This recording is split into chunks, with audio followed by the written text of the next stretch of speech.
Hello all. So in this video lecture, I am going to explain about the speed control of DC series motor when it is fed from uh, three-phase semi-controlled converter and fully controlled converter. So let me go to the slide. So here you can see, if you recall the previous videos, we have discussed about single-phase drives when it is fed from uh, single phase fully controlled converter, single phase semi controlled converter, which is connected to the DC motor. And in the last video lecture, I have explained about the separately excited DC motor and its speed torque characteristics when it fed from three-phase semi-controlled converter and three-phase full controlled converter. Now, in this video lecture, I am going to explain about the three-phase DC series motor drives, which means we'll be having three-phase AC supply, and that AC being converted into DC with the help of semi-controlled converter or fully controlled converter, and the output of this converter is given to the DC series motor.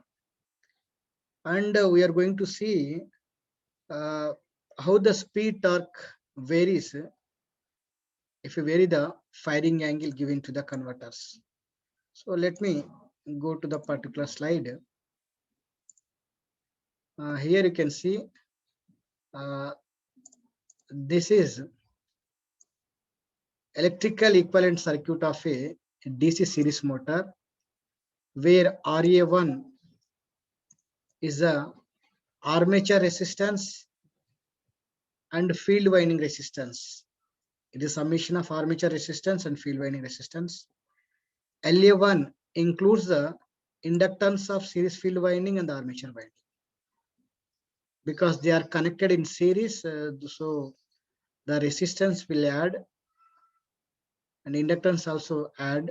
So LA1 will be equal to LA plus LF. Similarly, RA1 equal to the summation of armature resistance plus field winding resistance RF. And the input to this DC series motor is a variable DC here, which is obtained by three-phase fully controlled converter or semi-controlled converter, because the input is a three-phase AC supply. So we need to convert the three-phase AC to a variable DC here. So now we'll see some basic equations of this DC series motor. Then we'll go for the different converters which are connected to the DC series motor. Now, this is the back EMF generated in the armature of a DC motor, where flux phi is the flux. And since it, in case of DC series motor, it will be having series field winding and the armature. They are connected in series. So the flux has two components. One is a flux due to armature winding and the flux due to series field winding, right? So flux produced due to residual magnitude is phi residual. So it is a summation of two fluxes. So in place of phi, you can write KF plus K residual. But if magnetic linearity is assumed, Ka you can write it as Kf into some constant multiplied by Ka, right? Then you can substitute instead of Ka, it is Kf. So that will be, see here, Eg equal to Ka into phi a means Kf into Ia, you can see here, and phi residual into N. And if you rewrite these equations, where Eg equal to Kf into Ia plus N plus K residual into N, where K residual is K into K phi residual, because both are constant, and Kf equal to K into Kf. Okay, so this is the Eg. in terms of speed, armature current, K residual, and Kf. Okay, so here you can see the expression for Eg for DC series motor, right? And you know the definition of torque. When a current carrying conductor placed in a magnetic field, it will experience as force, right?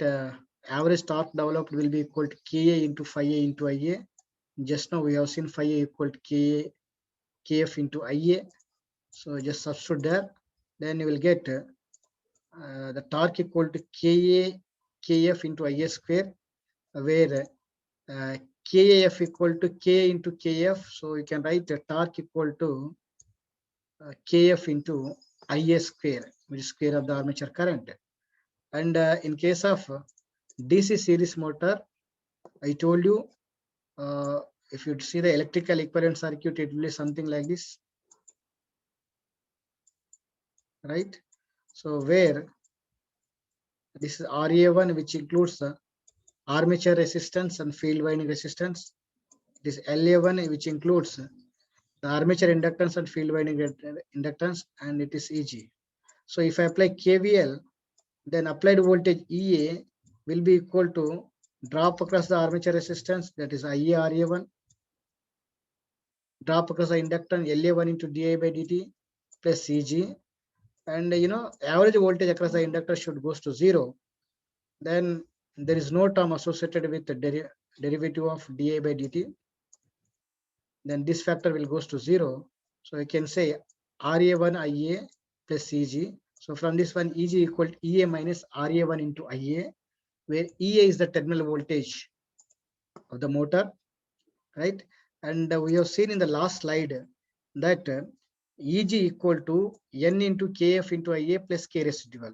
So from this, you can write the speed, which is equal to EA minus Ia RA1 divided by Kf into Ia into K residual plus K residual.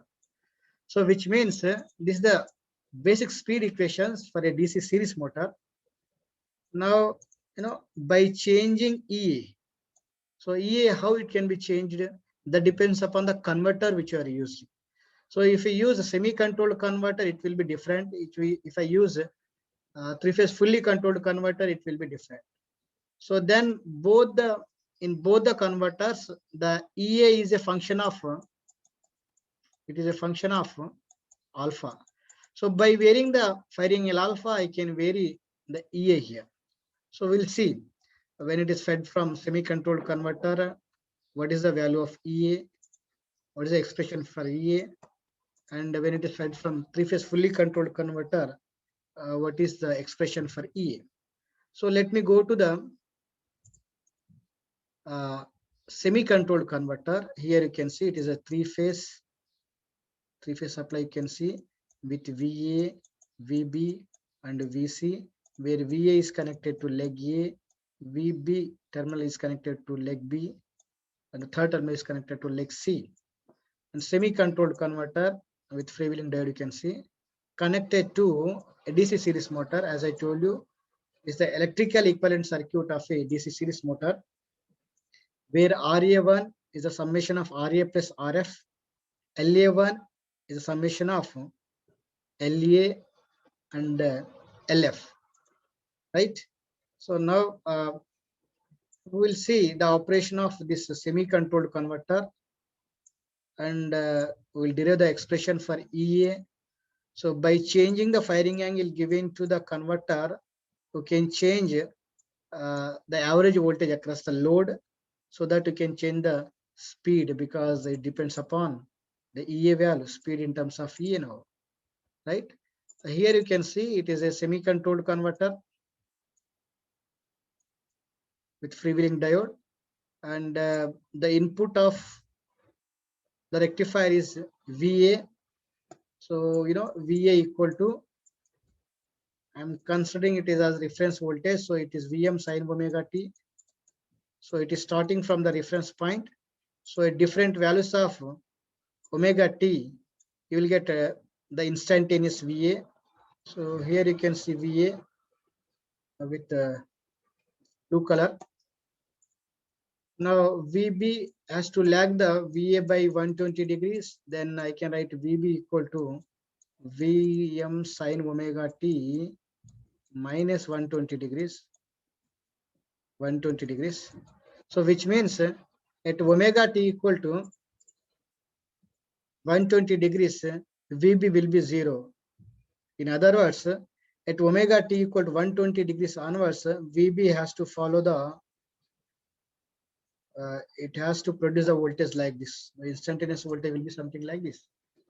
Similarly, VC, you can write as it is Vm sine omega t minus 240 degrees.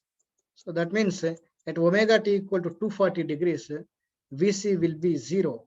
Then if you increase the omega t, it will follow the sinusoidal waveform. Now you can see it will be here, it will be omega t equal to 240 degrees and the waveform is falling like this. Right? So this is about the input voltages which are provided to the semi-controlled converter. And out of this input, we need to see what is the output of this rectifier circuit. Okay, so let us see there are 6 devices in the rectifier bridge. Out of these 6, 3 are the control devices like thyristors and 3 are the uncontrolled devices, diodes. Right? So diodes are called, these 3 diodes are called negative group thyristor and these 3 thyristors are called positive group thyristors because they will come into conduction during positive half cycle of VA, VB and VC.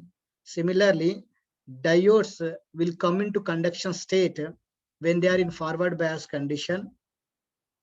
They are in forward bias condition only when they are having, they are during negative half cycle of VA, VB and VC. Right? So because cathodes are connected to VA, VB, VC.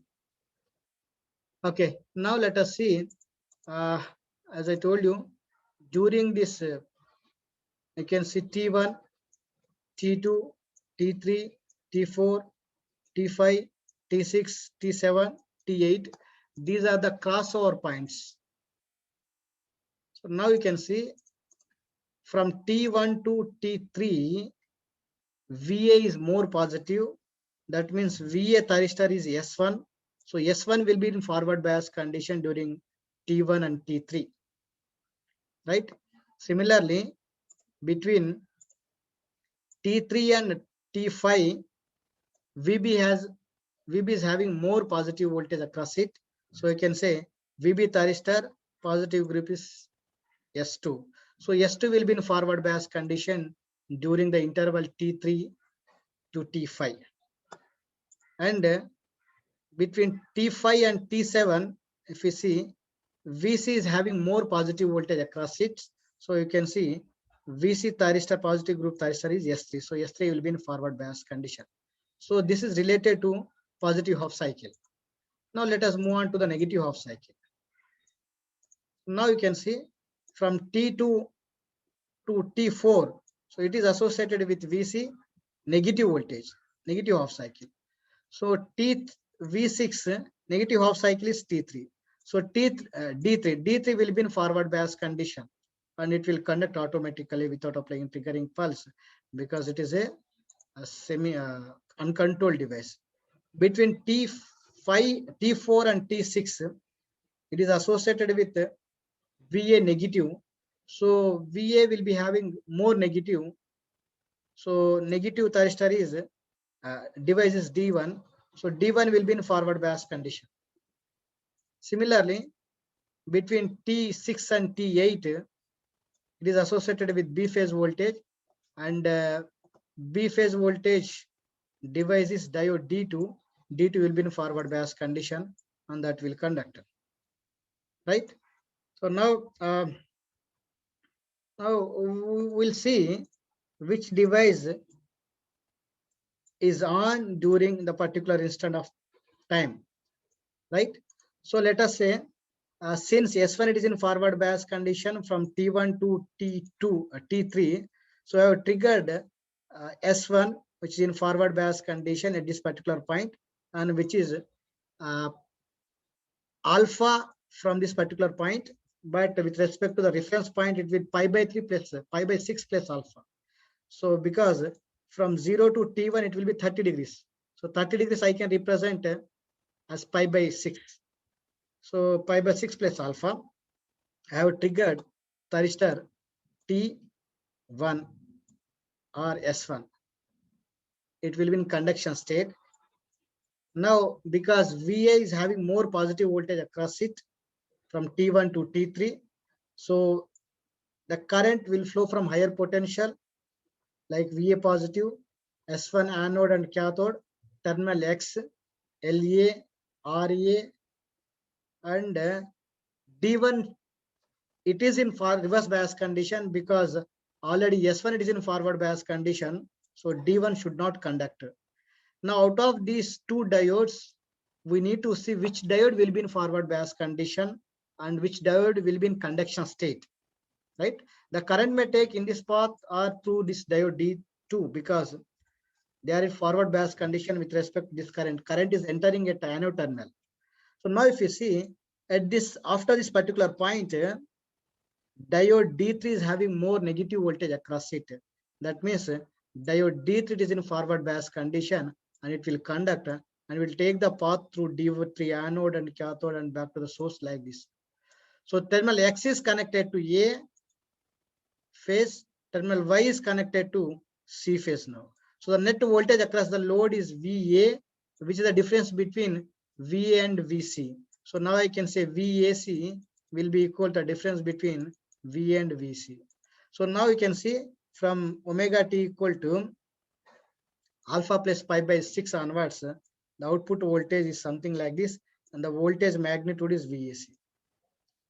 Okay, now you may at this particular point, which is T4, just after this T4, diode D3 will goes to the reverse bias condition because after this T4, the diode D1 will be in forward bias condition, which is having more negative voltage across it, whereas diode D3 is having less voltage across it, which is negative.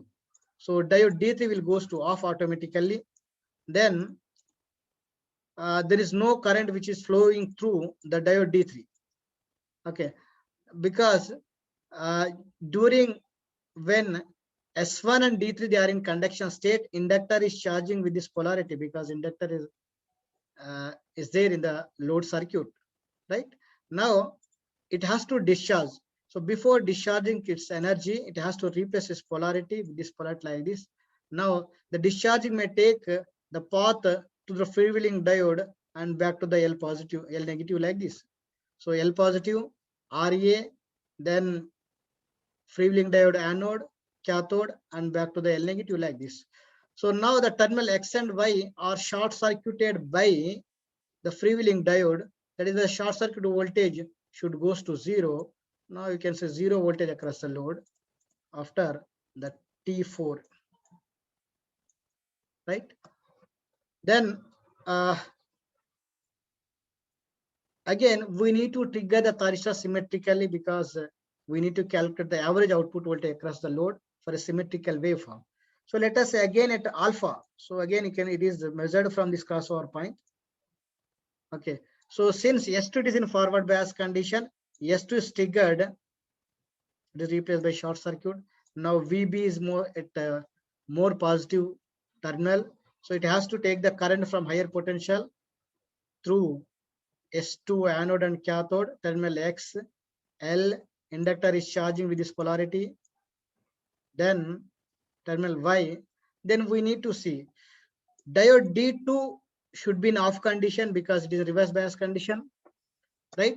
So we need to see out of this D1 and D3, which device will be in forward bias condition, which device will be goes to conduction state. So now you can see D1 is having more negative voltage across it. So D1 will conduct and it will take the path through D1 anode, D1 cathode, and back to the source like this. So now terminal X is connected to B, terminal Y is connected to A. So the net voltage across the load will be VB, which is higher potential, VA is lower potential. So now you can see it is VBA. So the voltage across the load will be VBA. Okay, now you can see, so it is VBA, and from this particular point onwards, S2, D1, they are conducting and they are following the input voltage like this. So again, if you see it, just after T6, the diode D1 goes to off automatically, because the diode is having the negative voltage, no doubt, but the magnitude of this negative voltage is less when compared to the voltage across D2, right? So D1 will goes to off automatically and the current cannot flow through D1, right? Now the freewheeling diode comes into picture. As I told you, the inductor is charged with this polarity. Now during freewheeling action, the inductor has to replace its polarity. Now even you can see the current is charging when the S1, the switches and diode are in conduction state, and during freewheeling action there is a discharging current. Here you can see the discharging current, right? So during freewheeling action, the current will flow from higher potential, which is inductor is having higher potential now, L positive, to RA, and it is flowing through the freewheeling diode. Now the terminal X and Y, they are short circuited by this freewheeling diode, so you'll get 0 voltage across the load. And similarly, you can get the other waveforms like this. Okay, now if you know the average output voltage waveform, you can easily calculate what is the area under that particular curve. That will give the average output voltage expression. So now you can see, if I consider from here, which is completing one input cycle up to this point, there are 3 output pulses, right? So now we know VA equal to VM sin omega t, as I told in the last slide. VB equal to VM sin omega t minus 120 degrees. VC equal to VM sin omega t plus 120 or minus 240 degrees. So now since there are in one input cycle, let us say 2 pi interval, which is 360 degrees, there are 3 such cycles. So it is 3 by 2 pi, and you can say I am considering only one half cycle out of these 3. That's why I multiply this cycle with 3. There are 3 such kind of cycles. So 3 by 2 pi, the output voltage following the input voltage from this particular point, which is pi by 6 plus alpha, pi by 6 plus alpha, to, if you see this period, it will be pi by 6 plus alpha plus 2 by pi by 3. So here, if you measure from this reference point, it will be pi by 6 plus alpha plus 2 pi by 3. So this duration will be a 60 degrees duration, right? And what is the voltage across the load, which is VAC? So VAC, as I told you, I can write VA minus VC, right? Then VA we know, VC also we know, right?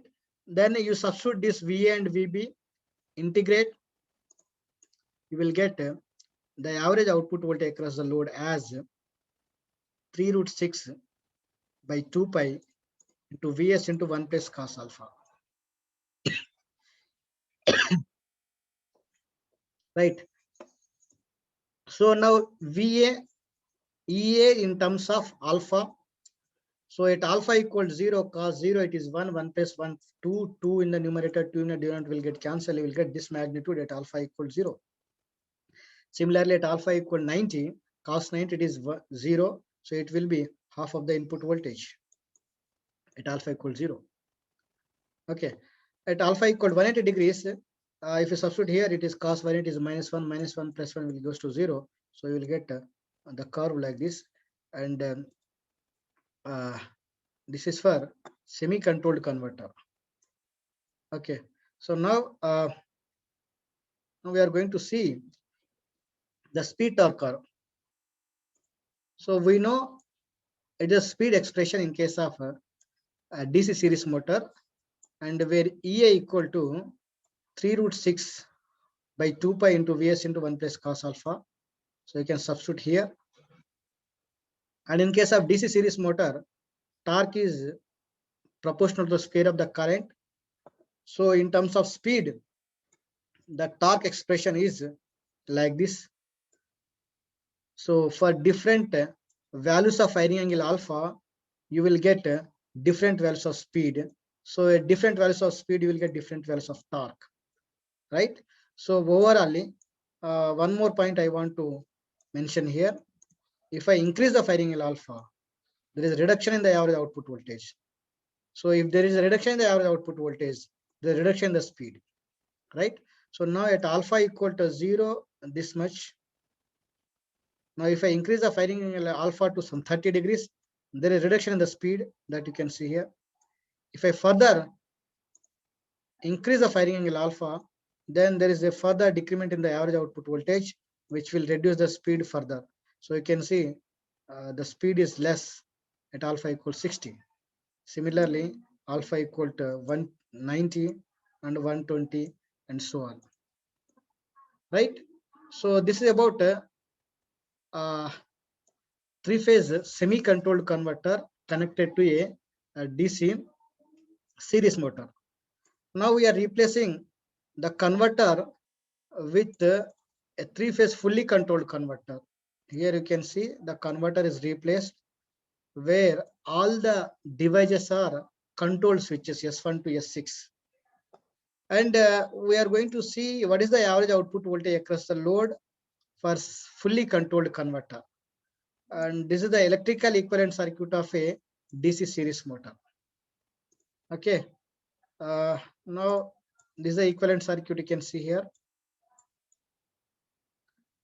Now again, from T1 to T3, S1 it is in forward bias condition. T3 to T5, S3 is in forward bias condition. T5 to T7, S5 it is in forward bias condition. Similarly, between T1 and T2 and T4, S2 will be in forward bias condition. T4 and T6, S6, T6 and T8, S6 will be in forward bias condition. So now here T6 is triggered. So it is already triggered because it is in forward bias condition at this particular point.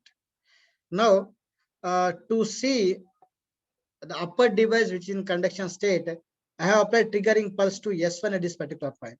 So from this particular point onwards, S1, S6, they are in conduction state. So let me short them. Okay. So now VB, VA is having more positive voltage.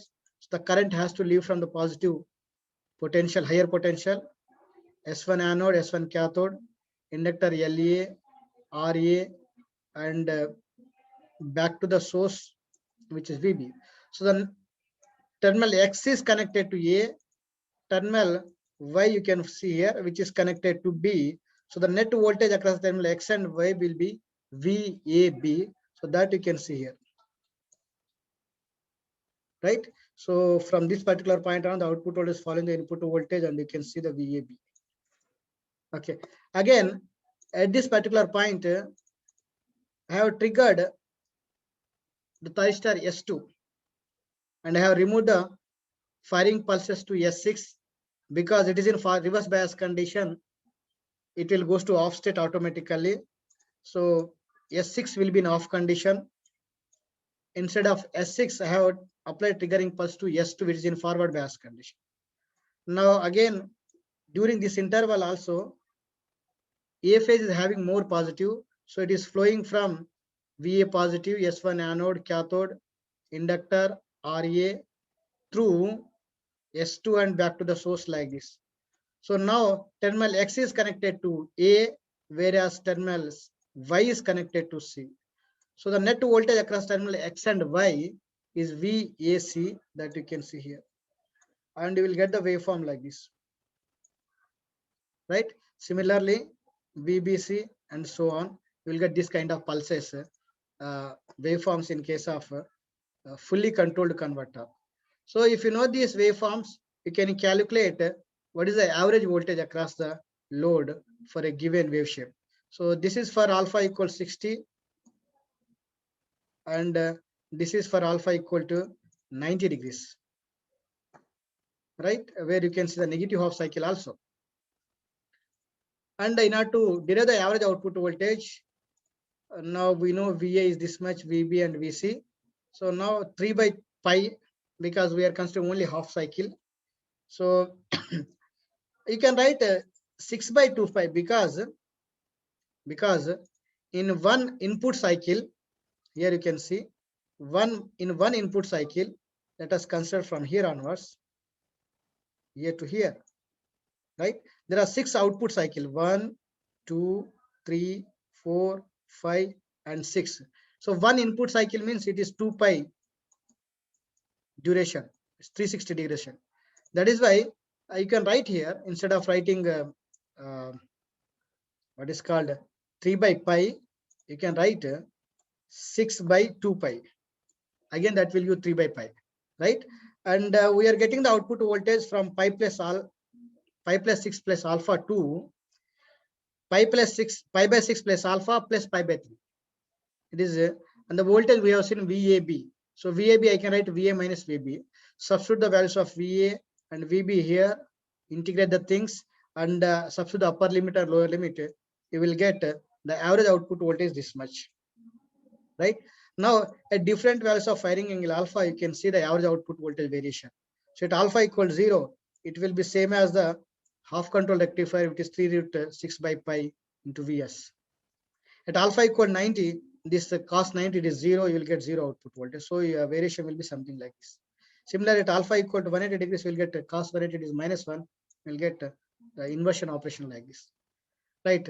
So now at any values of firing angle alpha, the average output voltage in case of fully controlled converter is less when compared to the semi-controlled converter.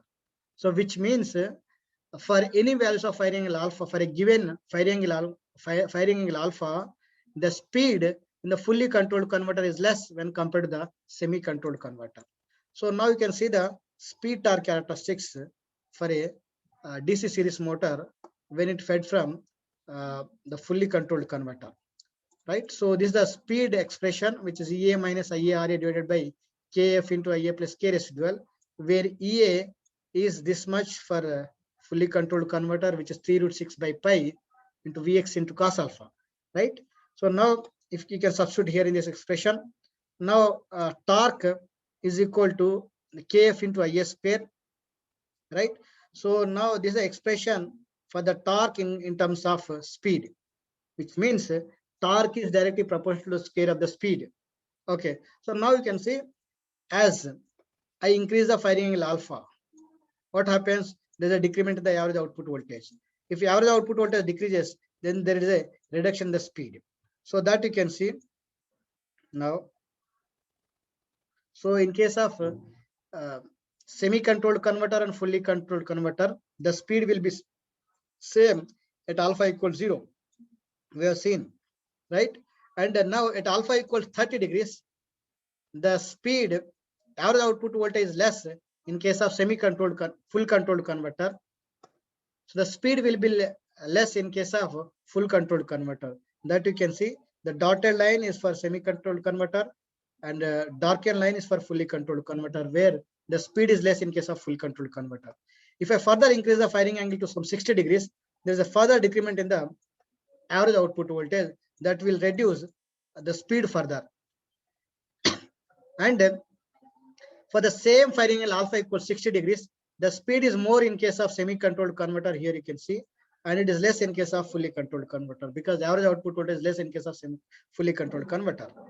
So this is about the torque speed characteristics of a DC series motor when it is fed from a three-phase semi-controlled converter and three-phase fully controlled converter. Thank you. From next class onwards, we will go for the speed control of DC motor using a chopper.